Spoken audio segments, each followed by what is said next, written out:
everyone, and welcome to Simply Made Homestead, and welcome to our first garden tour of this spring 2022. Now, I cannot wait to show you what is going on in the garden. Let me get you turned around and we'll just go ahead and get started. Now, you can see over here, I have some seedlings that are still waiting to get into the garden. Some flowers too, sunflowers, morning glories. Watermelons down there, which should have been planted already, but that's okay, we'll get there. And then here is the garden. But before I get started showing you the garden, for any of you out there who don't know it, we have only been on this property since January. We purchased our house December 30th. It was mid-January before we actually got moved into our house and started trying to get our animals a place to live and getting them set up, and then we started on our gardens. Now, for those of you who are fearful of what is going on in this world, and I am gonna tell you right now, I watch the stuff too, and it is scary out there. It is a lot of stuff going on in this world, and talking about food shortages and how we're all gonna starve, and you better get out there right this second. And you know what? I agree with one thing. We don't know what tomorrow holds. I do believe that we have some very challenging things ahead of us. I do believe it's imperative that we get out here, we get away from that scary stuff, guys, get in the garden and start growing stuff. Let me turn you around. Here is our potato crop. Now guys, we have the biggest garden we've ever had. Now just because if you don't have as much space as this, you don't have as much time to build this, you don't have as much money for fencing and all that kind of stuff, you're not able to do these kind of things, it's okay. You know what? You start with what you can start. You can grow in bags, you can grow in pots. Do you know how many potatoes you get off one plant? Don't let things like that stop you, is all I'm trying to say. Now, to get away from that, let's just move away from the scary stuff, and let's just talk about the garden, because I don't want to put fear in you. I want to put the need to have fresh food, to take care of yourselves, to become a little more self-sustainable, because you know what? There are no promises in this world, and this is something that we can do for ourselves. Now, when I planted these potatoes, I put them 4 feet apart. What in the world possessed me to do that? Because I guess some of my other stuff last year, the 3 feet, it was kind of close. It's potatoes. They don't spread out all over the place. So, with that being said, I came back and decided that's just wasted space, so we're gonna fix that. And I planted some dragon tongue beans, all that I had, right through the middle there, right down the middle of the row. And you see I can still get up and down there. Over here, those are the Blue Lake green beans, right there. So right through here, the rows are 2 feet apart. And you see that? I still got lots of room. So anyway, those are the green beans. Right here we have cauliflower. And behind that, those are white acre peas. And my two of my grandchildren planted those. I told them, all right, kiddos, you go this far apart and that deep. And let them go to town. And that's what they did, an absolutely amazing job. Now down here, I planted this entire row. I actually had cauliflower and broccoli all on that row, and it wasn't looking good. So I pulled it, and then those up there just perked up and started looking great. But I really wanted some Christmas limas. And those 2 little plants right there, those are the only 2 that came up out of the whole row. But that's okay. It's enough. I can save the seeds from them and be able to have more next year. Now right through here, I just threw a whole bunch of flower seeds down. I think I've got more weeds than flowers, but we do have some zinnias have come up and started to add some color. And it's just so pretty. I just love it. Now my potatoes, I planted them February 22nd. So I planted the red Norland and the Yukon Gold. Now for anyone in the northern climates, you still have time to plant your potatoes. So I will leave a link below. I've got my potatoes from Haas Tools. The red Norland will be ready to dig about May 18th. And June 2nd on the Yukon Gold. They sit in the ground a little bit longer. But in about another week, I'm going to come out here and start doing a little scratching. Which means you start scratching around the bottom of the potatoes. And see, they're starting to turn a little yellow back there. Starting to, oh, yep, about time. Now over here we have some elephant garlic in my pots. First time ever growing these. I'm really hopeful and excited, but I dug around and there's just not much going on down there yet. But I believe it was going to be until about July before they would be ready. Now over here I've got lots of tomatoes. This is about a 30-foot row, each of them, and I've got 1, 2, 3, 4, 5, 6 rows of tomatoes. Now these are all indeterminate tomatoes.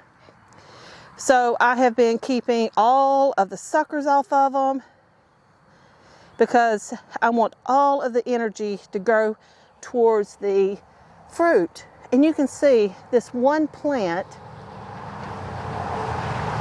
Look, there's 1, 2, these are the sun gold. 3, there's another one there, 4.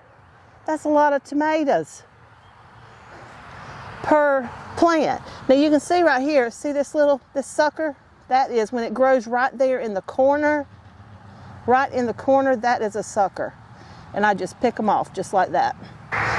Now, I do realize that growing on this weave, the weave is, these tomatoes will outgrow this weave because they are indeterminates.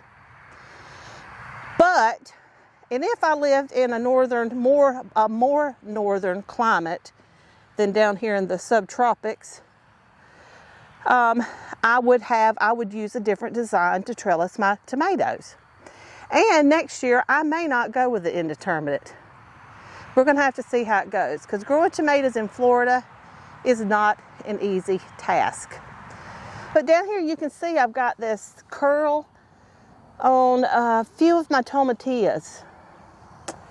And I'd already pulled one, and I guess I'm trying to really give it a lot of, keep it well fed, try to see if I could heal it.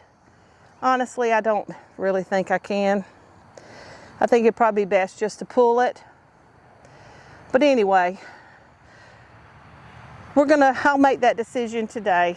But I'll probably go ahead and pull it. I don't want the disease to get over. See how beautiful that one is?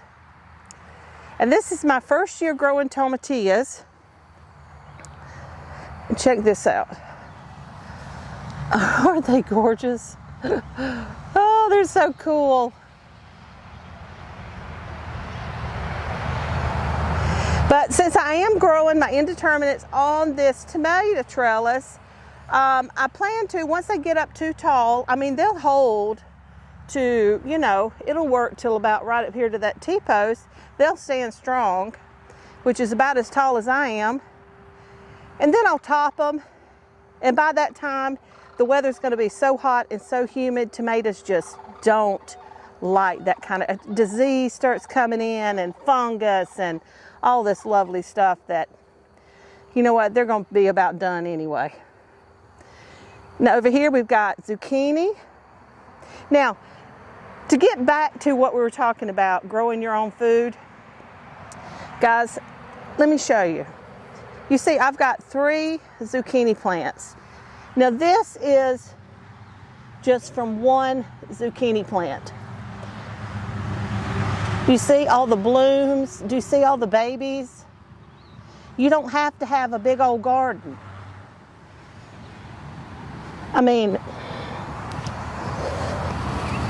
This is one zucchini plant, guys, okay? And they grow like crazy. You come out here one day, don't miss a day, because your zucchini is gonna be so big, you're gonna be shredding it and making zucchini bread because it's so big and seedy, it's gonna be too big to eat. And over here you can see, look at the cucumbers, okay? You see all those? Let me go around to the other side. There's not as many leaves. There's a little baby right there. And now look down here, okay? Now these are the slicers, you know, fresh salad. We love to just slice them and put them on with a little sprinkle of salt and pepper on them and just eat them like that.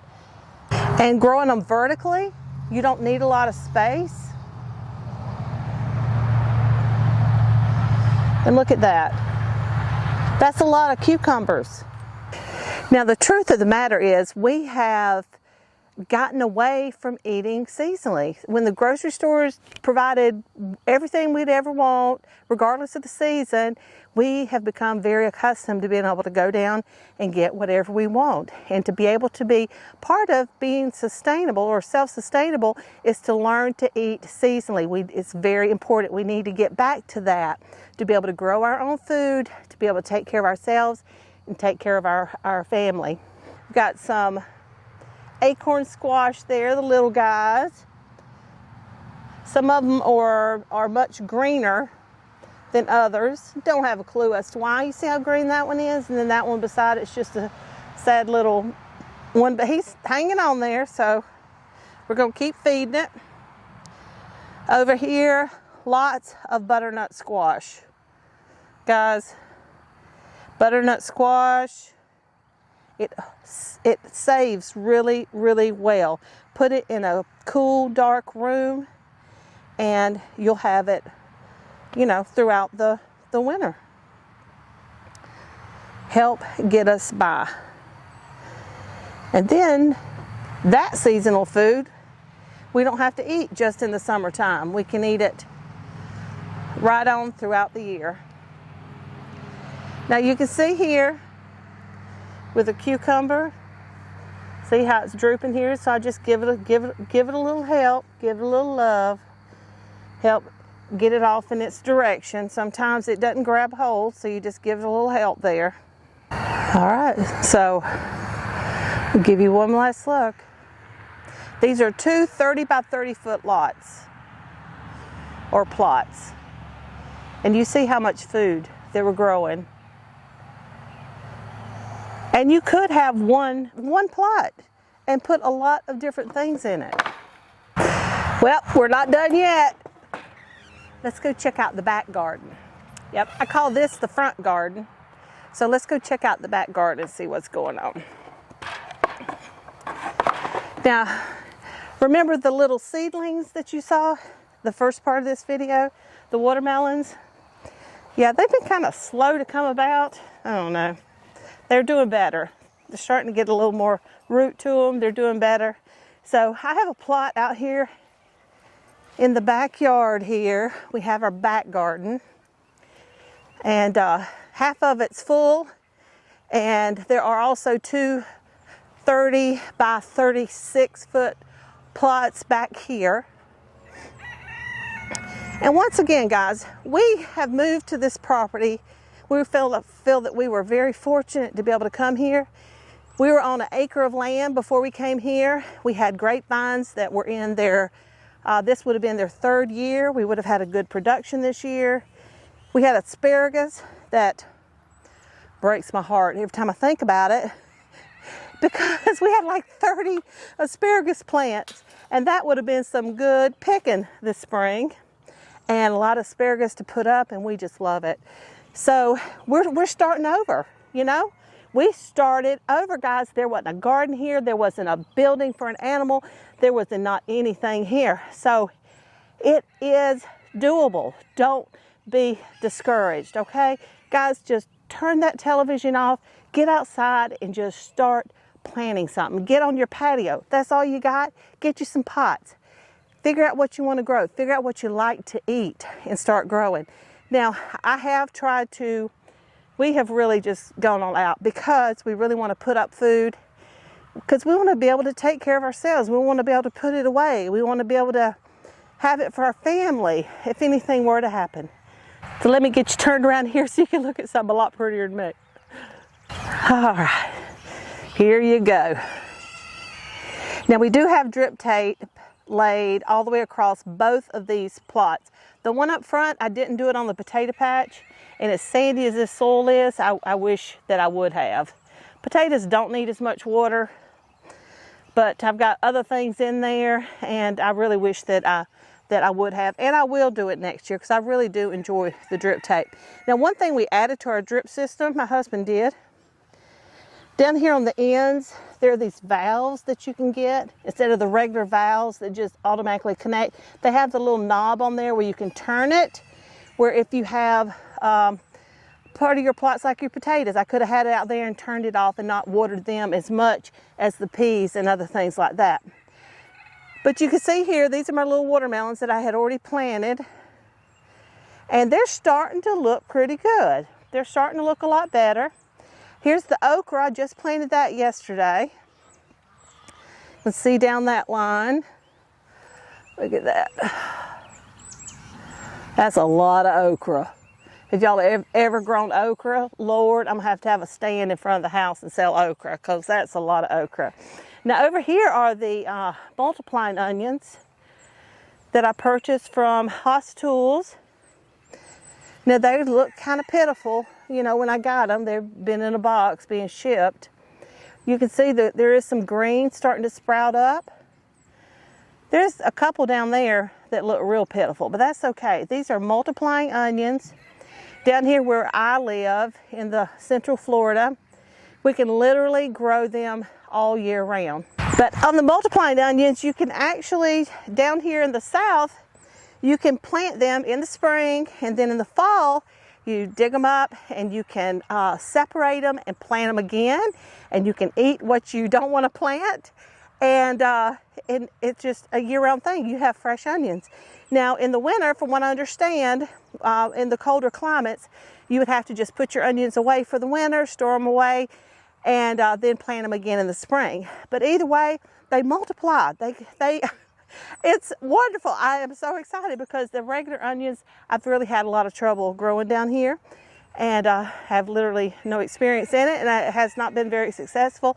So these sound like my ticket. So I'm excited about trying those out. And I did get those from Haas Tools as well. All right, y'all. Now my peppers don't look great. They look a little hungry. But I gave them a good feeding yesterday, and they're actually a little greener than they were yesterday morning before I fed them. So I'm trying to get some good food to them. I really should have added compost to my soil. We were against the clock. We didn't have a truck at the time. It was just, we just went with it. We went with it. We buried these things in sand. We have a sandy, sandy soil. And still, there you can see, we're getting some blooms. See that? We're getting some blooms on there. So, I mean, they are coming around, and I'm just going to keep feeding them. And we are planning to get some compost that we're going to actually put around them, and hopefully kind of give them some extra nutrition and a little extra love. Now right here I have Kajari melons here. They're the pretty little orange pumpkins, or little orange melons that have green stripes on them. Got cantaloupe right there. And then here are the Cherokee Tan. I've heard such good things about them. I've never grown them, and I'm just really excited about them. And they look absolutely wonderful. Now, here is the corn. You can see over there, can you see where something ate on my corn? Oh, I had to get out here and spray because they got after it. But if you haven't seen our corn video, I'm going to link it for you right here. And if you want a way to be able to feed yourselves and to feed your animals, be sure and watch that video. This corn right here, now don't get me wrong guys, we love us some sweet corn. That's yummy, yummy stuff. But this corn right here, it is field corn. And we grew this big old crop of corn. My friend gave me the seeds, and we've got this big old thing of corn growing here because you can make cornmeal, you can make grits, and you can roast it. When it's in the milk stage, you can roast it. So we plan on putting a whole bunch of corn, drying a whole bunch of corn and putting it away. Guys, do y'all see the cows coming up over there? Now that's not our property, and Lord knows I wish it was, but it's not. But the Lord did bless us with a view, and I am very, very pleased about that. Look at them. They are so cute. All right, so back to the garden, but there we are. And you can see, guys, I mean, you like over here in this far corner, because we had the chickens out here. We have a video out how we use the chickens to come out here and scratch up the grass and kind of prep the garden for us to make my husband's job of tilling the ground a little bit easier. Plus they added a lot of fertilizer, and you can tell over in there in that corner over there, it's really green. And where the hoop house sits, you know, because it sits for a while before we move it, and you know they sleep and poop, sleep and poop, sleep and poop. So it is greener over there, and they're a little smaller over here. So we're adding a little extra love, a little extra fertilizer around. I've got some coop poop that my friend gave me, a big old 40-pound bag. I'm gonna go out here and broadcast that around. And the more we get our soil amended, the better it's gonna be. And I'm not saying don't amend your soil, because that is a really important thing to do. But like I said, we were in a rush and just dove in head first. Now down here we've got some asparagus we've planted. We dug our holes there. You can see we've got a few that have come up. I've also planted some seeds. Now, and I've planted them in every one of these holes. Not all of these little roots have come up. I bought these roots at Tractor Supply. Lord only knows, you know, how long they've been sitting there. I had them a while before I got them planted, so, but I got my fingers crossed. At least we got a few coming up, so that's good. Over here we've got some horseradish, because we love horseradish.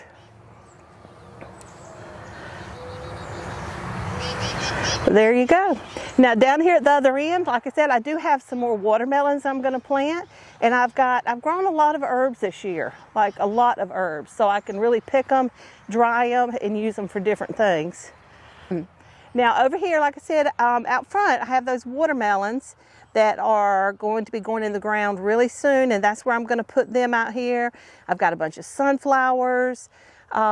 We've got a lot of herbs that I have planted this year, and I'm going to get them out here because I want to start saving my herbs, drying them, and I've been reading a lot on herbalism and trying to do things to be able to take care of ourselves. But anyway, the reason I've started getting into herbalism is because during COVID, there was a medicine that I couldn't get, and they had to substitute it with something else. So, which has never happened to me before. So I thought, I don't know, it just kind of got me thinking.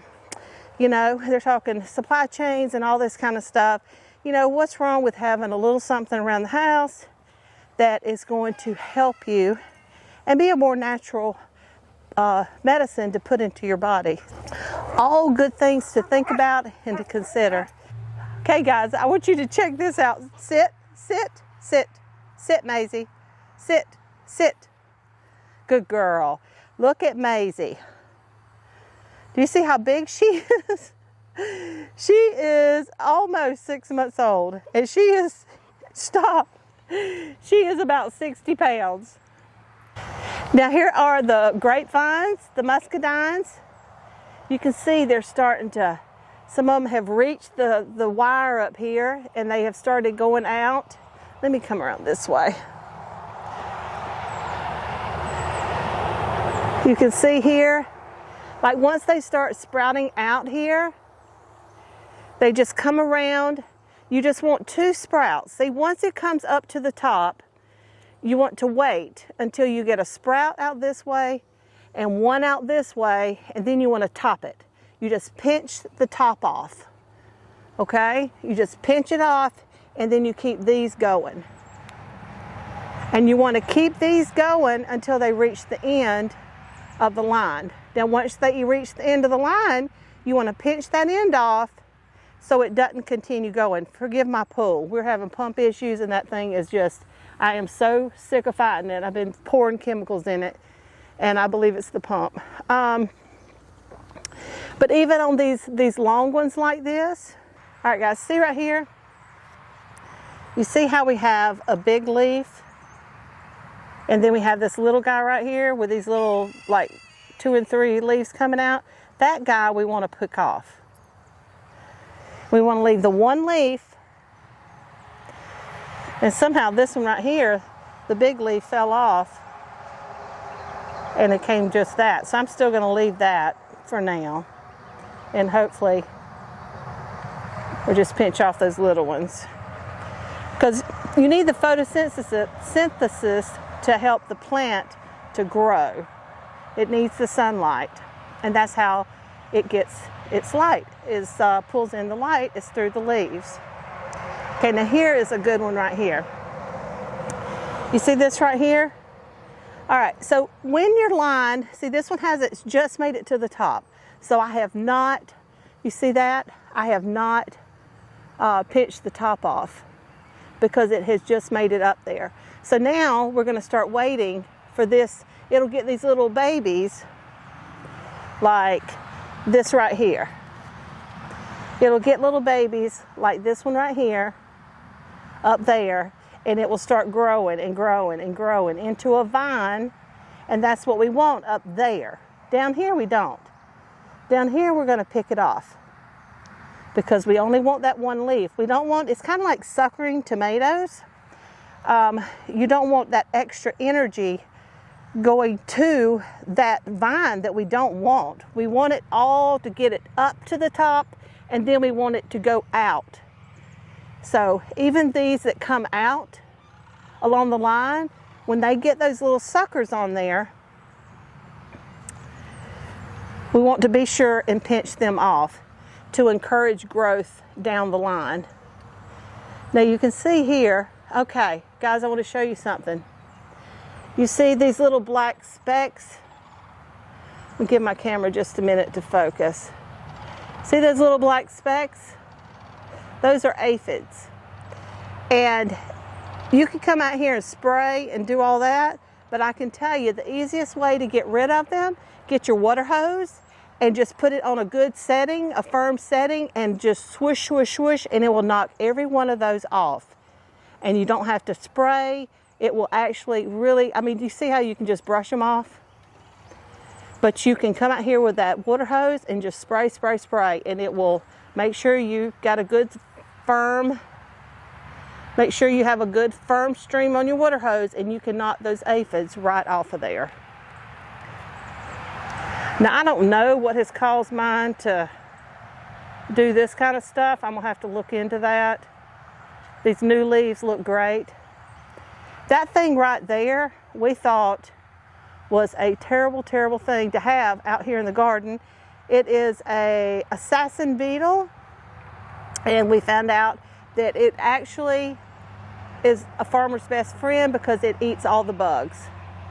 So maybe that's why it's out here, it's eating the aphids. But see out here on the vine, I just kind of twist it around. If I need to add a little tie to it to give it a little more support, I'll do that. But I just twist it around the rail right there, the line, and then just let it grow. See, and it will, hopefully we'll make it to the end down there.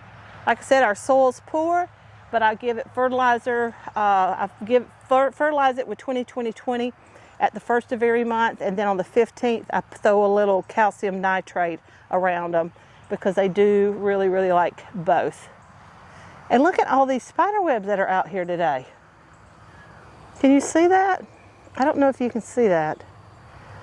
I can't see it in the camera. But there is a really cool spider web right there.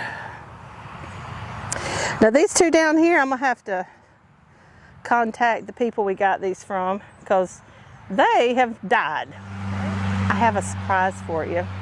We are bringing some new things to the homestead this year. And one thing that we're bringing onto the homestead is right behind me here. This is our apiary that we are building. Now when we start, we'll only have one hive, but we're planning for the future. So we've got lots of landscape cloth down, lots of chips down so we don't have to mow. And because bees and lawnmowers and weed eaters, you know, it kind of disturbs them. It's not the sound, but the vibration. And so we don't want to make them mad. So we've got that all set up. We still got to get more chips in there and the fence up. But we are going to be getting bees very, very soon, guys. And I'm going to take you along. Never done bees, been doing a lot of reading. Have not taken any classes. But this is how we roll. And you know what? Things tend to work out. All you can do is do a lot of reading, a lot of research. There's tons of information out there.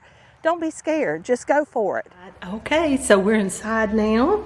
And I want to give you a little update on the baby quail. For all of you quail lovers out there, you got to check them out. They are 2 weeks old. One more week and they're going to the grow out pen. Last night I moved their heater out of their brooder because we have a steady 72 degrees in here and they should be in really good shape. You'll see when I show you they're really well feathered, really underneath their stomach. Their underside is really the only parts where they're still working on their big kid feathers. So let's take a look here. I can't wait for you to see them. We tried to count them last night. We believe we have 24 and they just look amazing. Check it out. All right, now before I open it up, I just want to show you my brooder here. I do have a video out on this brooder, like how we set it up, the heater that we use. My husband just cut the top out of it. You can see here, cut the top out, put the screen across, and then put the 1x2s to frame it in. It is just, man, it is a wonderful, wonderful brooder, guys. Now, they are really good flyers at this point. They can fly like nobody's business. So we're going to try to be careful here. I'm going to try to ease you in here so you can get a look without them flying away. And there they are. Aren't they adorable?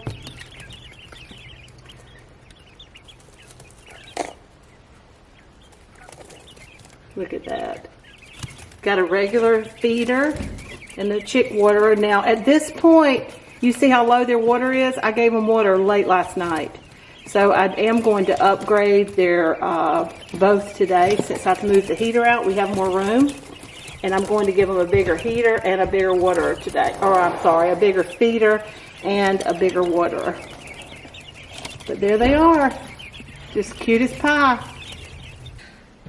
All right, y'all. Now, on the brooder, now I have in the past, I would go in there and I would clean it, you know, like, and it's like a daily thing because they do their business a lot.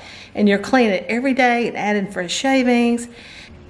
So I thought, you know, let's just throw some fresh shavings in there and just keep kind of compiling it up and compiling it up. And even when the heater was in there, I would like raise the legs on it just to bring it up because the level of the shavings was coming up. And you don't smell it. You really don't smell it. And it has worked really, really well. Plus, they're in there for 3 weeks. So they don't have a lot of time. Now, if we have had like 48 and 50 babies where I would move them over into the puppy pen so they have more room, but we only have 24 in this size tub. I don't remember the size. I'll put the size in the comments below for you. It works out fine. I'll be able to raise them on out and be able to move them over into the grow out pen. Now, we'll take you along when we do that. And because we will look, we're going to take a peek and see if we can tell if male or female, but that's awfully early. I've never been able to tell that early, but we're still going to see because I've heard some people can, and I'm hoping the more experienced that we may be able to do that eventually. But all right, guys, that is it for today. I hope you've enjoyed this video. If you have, if you found any value in this video, please give us a big old thumbs up. It really does help our channel, and we really appreciate you being here with us. And if you ever have any questions or comments, be sure and leave them in the comment section below. We love to hear from you, and share us with your friends and family and all across social media. All right, y'all, what are we gonna do? We're gonna get outside, get dirty, and grow something. Take care, and God bless.